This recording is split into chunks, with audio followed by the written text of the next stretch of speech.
Hello, I'm Georgia Shakti-Hill. Welcome to Living in Balance. I'm going to introduce you to a couple. I call them a power couple in healing and love and light. They have created the Center for Transformation. It is a place for learning, growing, and healing. Come join us.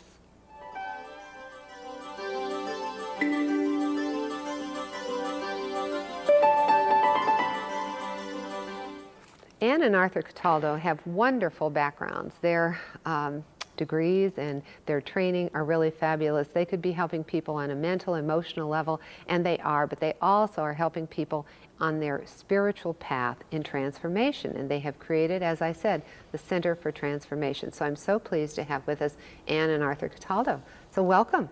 Thank you, Georgia. You have created this beautiful space in one of the most beautiful places in the world, Sanibel Island, the Gulf of Mexico. Okay, so we do have an environment that is fabulous.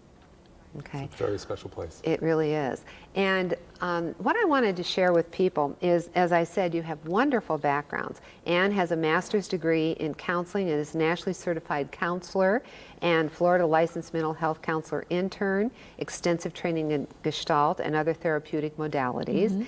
And it just goes on. And then Arthur has his degree in psychology from Harvard, which is not too shabby either, and wonderful training that you've had in Missouri, a licensed clinical psychologist, a Manahuna Grand Master, a Reiki Master, so many different fields of healing and body work that you have done. Yes. And a licensed massage therapist. Yes, that's true. And we have a purpose statement for you, and it comes from A Course in Miracles. Correct. And I'm very much impressed with this because it's also dear to my heart, and your philosophy includes the Course in Miracles as kind of a base for the work that you're doing. Absolutely. It's really what got us on our spiritual path. And if I might, I thought I might share what I found in your office when I went over to visit. It's from A Course in Miracles, and it says, "I am here only to be truly helpful. I am here to represent Him who sent me. I do not have to worry about what to say or what to do because He who sent me will direct me. I am content to be wherever He wishes, knowing He goes there with me. I will be healed as I let Him teach me to heal." Now that's a purpose statement. Woo! Oh. So let us talk about then the work that you're doing. Okay, well, let's go back before A Course in Miracles. Okay. Because Anne and I were not on a spiritual path. In fact, I was a confirmed atheist. Oh, wow. As Ayn Rand put it, I was an intransigent atheist, although not a militant one. And I was the founder of the Ayn Rand Society at Harvard. So it was a 180-degree turn for us to find A Course in Miracles. Atlas shrugged. And we didn't really step onto a spiritual path. The spiritual path jumped us. All right. And so your background too you were not probably an atheist.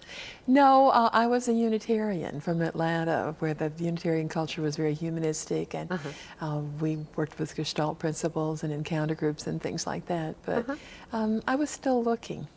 And then the Course in Miracles. Got us. Right. Okay. Yeah. Well, actually, before the Course in Miracles, we started doing TM.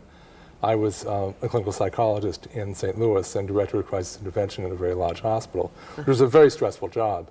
Oh, yes. And one of the social workers that worked with me was a TM teacher, and he suggested that I learn TM. So Anne and I took the TM course, and actually the very first time I meditated alone, I saw Jesus, who said to me, "Remember when you knew me, remember me." Oh, boy. And it was 7 years later when I understood what that meant, Yes. when in 1980 both A Course in Miracles and past life regression were sort of thrust in our path. Wow. So then we were doing atheist management training. had to have a shift in consciousness, did he not? Absolutely. Wow. So then meditation really was extremely powerful for you. Absolutely. Your first quiet moment. I really entered spirituality through the back door because I was doing stress management. Sure, scientific, clinical work. Absolutely. Right. But the whole idea that you could have a choice in what state of consciousness you were in, and that you could shift states of consciousness was really new to us at that point, and extraordinarily beneficial. Well, that's one of the reasons why it's fascinating, you as a couple, and you've been together for years. Forever. Yeah. 28 28 years at this years. point, this time around. And so many people wish they were in a supportive, loving relationship that allowed them to evolve spiritually. And that's why I think of you two as a power couple in that sense, because what you are doing supports each other's spiritual path. And that is how then each of you can grow and heal others. Absolutely. And we're very different. You know, we approach things, we end up at the same spot, but we both took the opposite route around the barn. You know, here was Arthur, this logical, rational type, and here was I, this squishy Sagittarius empath, and yet we would find that we merged and that we could usually help people see things because we saw them from two different perspectives. So that balance, we talk about the yin yang and so forth, Right. you exemplify it. Yeah, we see the strengths in one another. Our Yes. opposite sides are really helpful. Well, as I said, you have this center, and one of the things that I wanted to share with people when I visited there, I saw this fabulous, beautiful, life-size work of art on the wall, and that kind of sets the tone. And here we have it on the monitor, if you can see, that sort of sets the tone. This is, when you enter your home, this is what you see. Tell me about that and the mood that you set and the colors and things. Well, that was one of my adventures. I was working in Boca Raton in a metaphysical center, and one person who came to the group channeling said that she was going to be in an art fair the next day. So I had a little extra time that morning after breakfast and thought I would find the art fair and see what it was she created.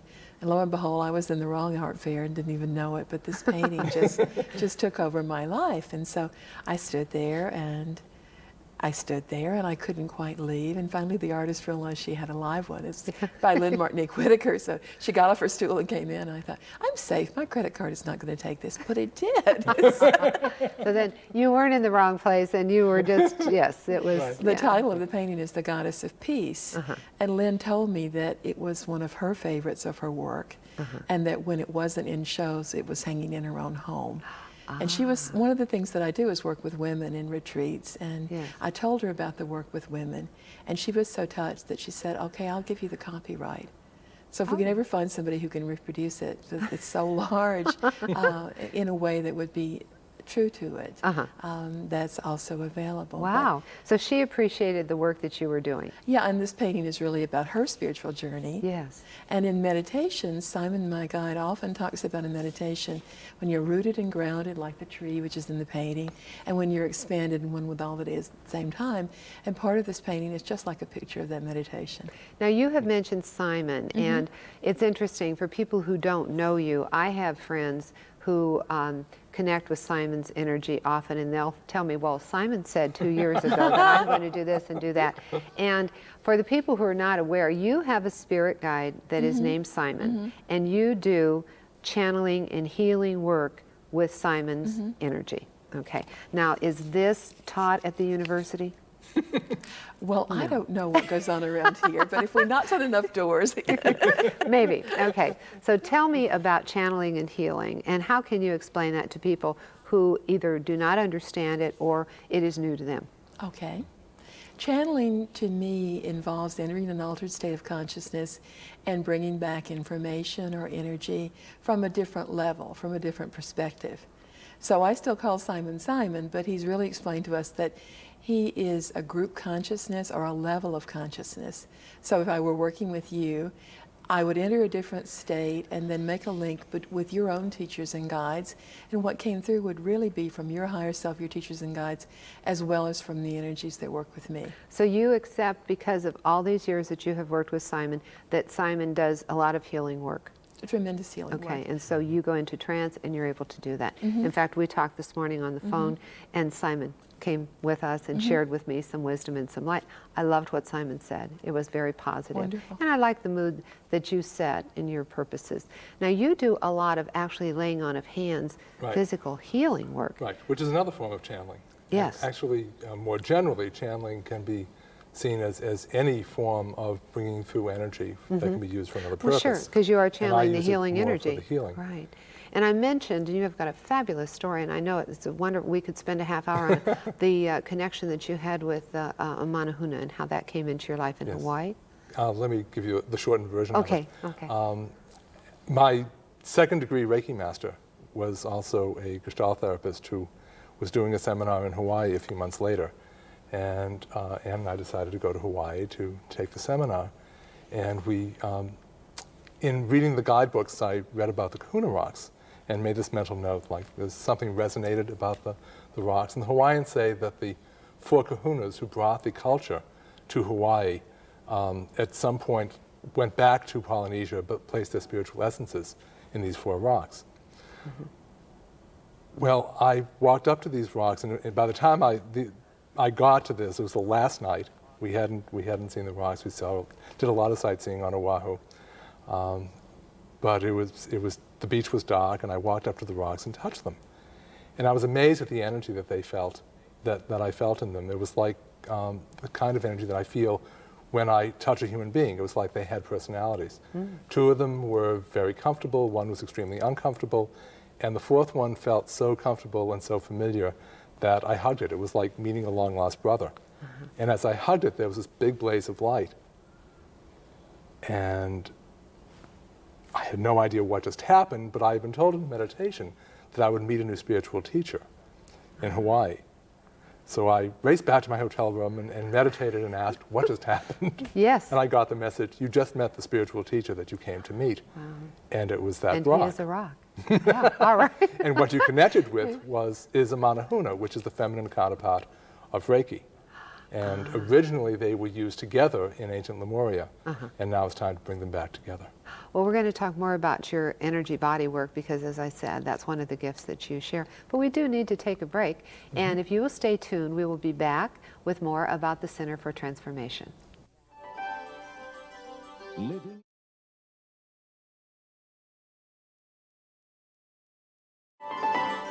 If you are just joining us, we're talking with Anne and Arthur Cataldo, and we're talking about the Center for Transformation, a place for learning, growing, and healing. And in talking about that, one of the fun things that you teach is intuitive development. And I said we have to mention that because so many people want to be more intuitive. They want to know how to sort of exercise that muscle, because we each have those personal hits of information that we get, and but not all the time. And we can learn to be more intuitive. How do you teach that? Well, it's the work we enjoy the most, Georgia, because Really? It's so exciting to watch people open up. And as you say, so many people want that development. And actually, a lot of people are spontaneously opening without understanding what's happening to them. Yeah. And a lot of them come to us, and we assist them in understanding what's happening and using the tools that are coming to them and give them even more. The question is sort of, am I going nuts or am I just intuitive? Okay. Usually it's the latter, fortunately. Now, what techniques, if you were just to help our audience, just on their own personal journey, become more intuitive, what's the first thing? Okay. Maybe 3 things you could tell them. Well, the first thing is that everybody's wired differently, and people have a fantasy that somebody who's doing intuitive work gets something like Gone with the Wind with stereoscope sound and sensation and everything. And with most intuitives, if you ask them, well, it's a little gray blubble or it's something very simple. So what we would start is by saying, what was the time that you felt most connected to your intuition? Could have been a time that you just avoided a car accident, or you knew you had to be at a certain place at a certain time. Then we'd help you track that and figure out, how did you know? Did you feel it? Did you hear a voice? Did you see something? Did you just have a felt sense? So we'd help you learn your own vocabulary first and what your own signals are, so that you could begin to watch for those and work with them. And then after that, we have some little exercises we do that give you a set of confirmation processes. One of Arthur's favorites is a traffic light. You can help somebody see a traffic light, getting a green for yes, a yellow for caution, and a red for no. Then put them in a light trance state and use that signal consistently with some of their own questions so that they can get answers with this simple kind of neutral process. Well, some people think that the very first hit they get is accurate. Is that so? Do you find in the intuitive level, is it the first thing that you think of is probably so? If you're in Generally, it is. neutral. If you're in neutral, and this just comes in, yes, but if your mind is messing with it, and if your emotions want that person to be the one, and if you're really attached to the answer, sometimes you need to check it out in a few other levels, a few other ways. And as you said in meditation, Jesus came to you.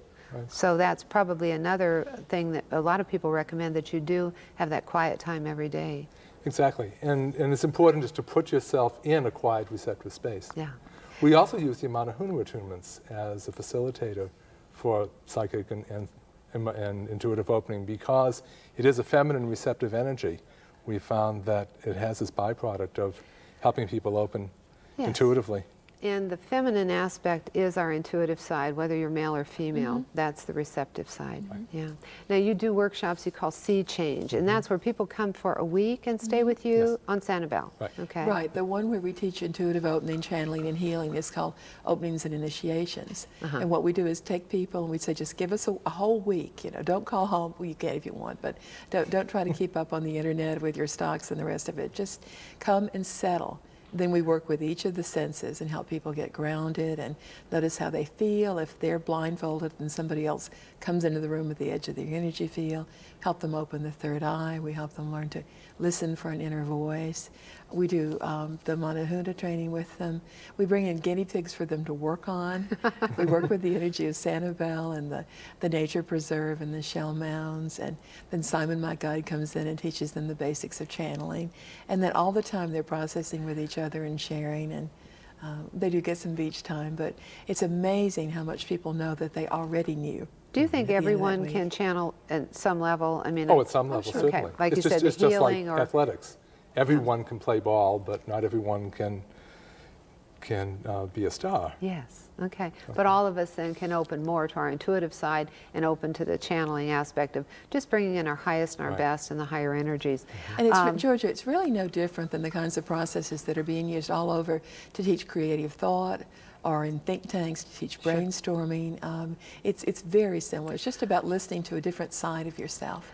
But you're always coming from the spiritual perspective, so it's always Absolutely. positive and it's always for the evolvement of the individual's spiritual Absolutely. path. Right. Okay. Channeling just demonstrates that we are all one. We're all part of God. We're different expressions of the same source. Now, you've done some elder hostel work in the Yes. past. Yes. And do you find it different in working with different age groups as far as their intuitive development? Do people just naturally get better as they get older, or not necessarily so? Well, we've always worked with everyone from teenagers to 80-year-olds. And people open at their own rate and in their own time. So some people come to a spiritual path when they're very young, and some people only after they retire. Okay. Elder hostels, generally people are much more interested in didactic information as well as the processing. So I think we probably focus more on the informational aspect in our elder hostels than we do at the center, because there people are much more interested in the Being spiritual. Educated too at the same time? Right, to Okay. understand what they're experiencing before they experience it. Okay. We so to love the speak. Elder Hostel groups. Yeah. We've had a lot of retired college professors in our groups at the Elder Hostel, and they've been phenomenal to work with. And typically when we'd ask a group of 30 people, how many of you have meditated, maybe 2 hands will go up. Then how many of you have read about meditation, the other 28 hands go up. So it's like, okay, now I'm ready to try it. I've read about it, now I'm going to see if I can stick my toe in and what that's like. Now, another thing that you do are your Wise Women Intensives. Now, you said that the goddess energy of the beautiful painting that we looked at, you do work with women quite a bit. And how do you work differently with women than with men? More easily. You said that. Okay, you're a Oh, I man. said that. You did. Okay. I've so been trying to do the same kind of work with men, and it's a real struggle. what is the difference? You can't get them to show up. I can get men to come for a weekend. I've not been successful at getting men to make that kind of a commitment to intuitive development, to come for a Okay. whole week. We do get a few who come to our intuitive development weeks, but not the numbers that we get in women. And can you speak for your species, the male species here? Just why? I think it has a lot to do with our socialization. We're not told that we're intuitive. Women are intuitive. The truth is that men are just as intuitive. Absolutely, but they get They just gut, call it something different. get gut-level call it- feelings. Exactly, and following their hunches. Right. In that's fact, it. studies have been done in corporate America to ask people, high executives, to what do you attribute your best successes? And the answer is following my hunches. And to what do you attribute your failures? Not listening to my hunches and not listening to my gut feelings. And isn't that what we're always teaching, listening to that small inner voice within? Absolutely. Okay. But with your women, with these wise women, do you like just move quickly with the group? I mean, how does it evolve? Are they all Well, at different levels, or what? You know, would you I say? call myself a midwife for miracles with that group because we all show up and we all sort of help each other unfold to our next level. We do a lot of work in the circle, just sitting in the circle every morning, and my usual question is to have everybody tune in inside and just say, what kind of water am I today?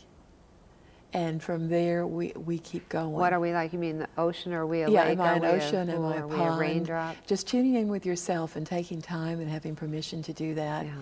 We go on from drumming to creative processes.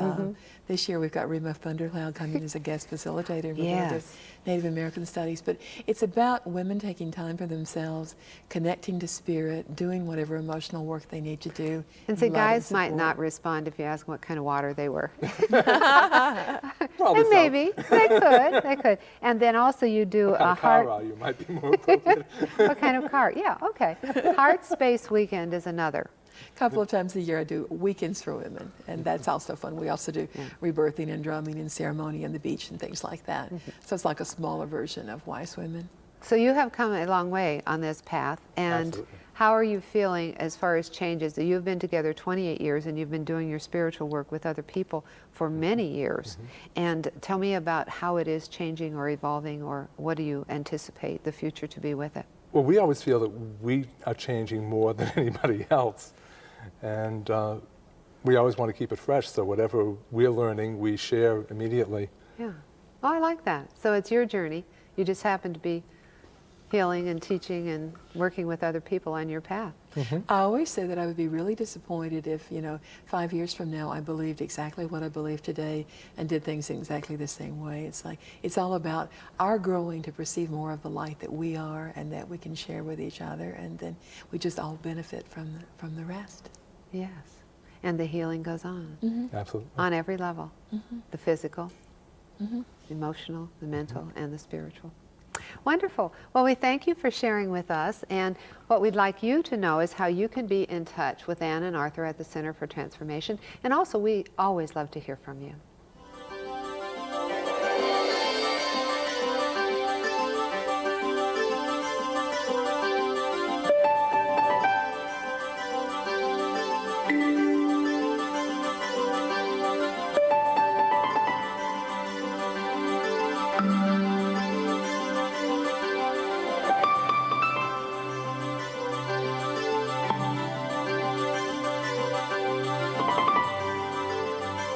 It is wonderful when we talk with people who have found their way to serve, their purpose, their dharma. And I think with Ann and Arthur Cataldo, that is exactly what they're doing, and they're loving it on their spiritual journey. They're learning how to live in balance in mind, body, and spirit.